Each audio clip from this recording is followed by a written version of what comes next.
Let's find out what Anurag Singh, managing partner at Ansid Capital, has to say about that. Anurag, hi, good morning, and thanks so much for joining us on NDTV Profit. Pleasure having you. The big question, of course, is Donald Trump has actually preceded his own deadline and announced auto tariffs, kind of like, the prequel to the main event, I would think. But what does that mean for US equities and flows currently? As Neeraj was just pointing out, flows seem to be going out. So, good morning, by the way, to Alex, to you and Neeraj. So, Alex, let me address this in two parts. One, I think let me address the flow part first. That's the easier one, right? Look, 6 billion is hardly an amount. US gets about 100 billion every month only in ETFs. So about 70% of that is in equities, right? And plus add an equal amount from mutual funds, and then there is private equity and other stuff, right? So 6 billion withdrawn, I mean, that's very marginal. And that also is happening because Q1 typically is a time when pension funds balance their accounts, right? Which means that they annually allocate a proportion to debt and equity, and then if they balance, some amount go.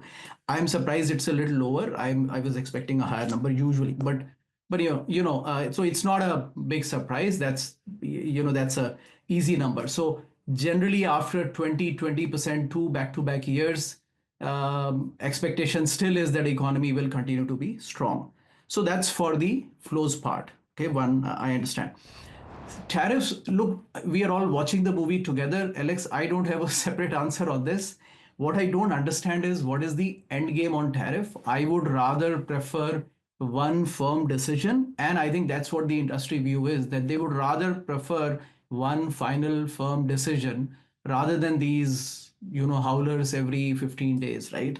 I don't know, maybe there is an end game there, right? I don't understand, because obviously geopolitics, all these salvos have hit the right spots. Europe is looking weak.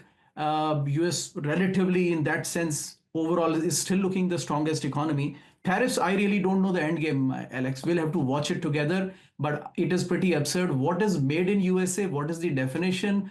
How do you define a car which is like really made in USA? I don't know what is the details around that, right? So we'll find out more tomorrow and in the coming days, Alex.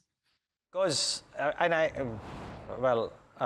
I would say nobody knows, right? You're right. So what happens in this uncertain period, therefore? Do people take a risk of move on equities by and large? Yeah. So Neeraj, so here is the, look, I think there are, let's look at two very sensible comments made by Scott Bassett. I think if you heard the podcast, I think I picked up two very important things there. Regardless of the noise in the short term, one, look, Europe is looking relatively weak. I said they were anyways growing at less than 1%. Now, if they to spend more on defense, they'll have to borrow more and raise more taxes on an economy which is relatively flat. Not good, clearly. China's growth is anyway stagnant. So only place looking strong is, in the global landscape, larger economy is US. He made two important points. One, he said, in terms of dodge and cost cutting, everything is fine. But if you cut $300 billion from US government spending, it is 1% of GDP. So his message to the entire Dodge team is, please go slow, right? We don't want to, if you cut 1 trillion, 3% of the GDP is gone. We are in recession then. So that is one very promising point, and he's watching on that, right? Aside of the 10-year yield, which he constantly watches. Second is his plan is that we don't want to just cut the spending right away. We want to ease regulations so that the GDP picks up to 3% and private sector picks up the load which the government was picking up. And all this has to be a gradual exercise over next 1, 2, 3 years. That gives me a lot of promise, Neeraj, that there are sensible people and eventually the direction is going to be up and very strong. So that's the plan on the treasury side. In terms of market, how do we reflect it there? Outside of this noise, maybe first quarter, second quarter, S&P earnings estimate this year are 280. Now, everybody I understand is saying a cautious tone, but the economy is still strong, right? It's not nothing, the spending hasn't gone down. So really, if you apply a 20 multiple, it is 5,600. If you apply a 25 multiple, it is 7,000. S&P 500, I'm saying.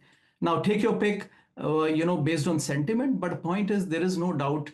Now, one thing is sure, that S&P 7000 needs a Mag 7 to perform at the levels at which they were doing. If they don't, S&P could be 65, 6200. But that doesn't mean the market will not perform. Market eventually from those 7 stocks to the broader economy, which are like the stocks are pretty good valued, right? Reasonably valued. Yeah. So I think that's the story, Neeraj. I think I'm not worried. We signed up for this, and that's okay. We'll take it. Okay, all right. Anurag, on that note, thanks so much for joining us this morning. Pleasure speaking with you. Thank you.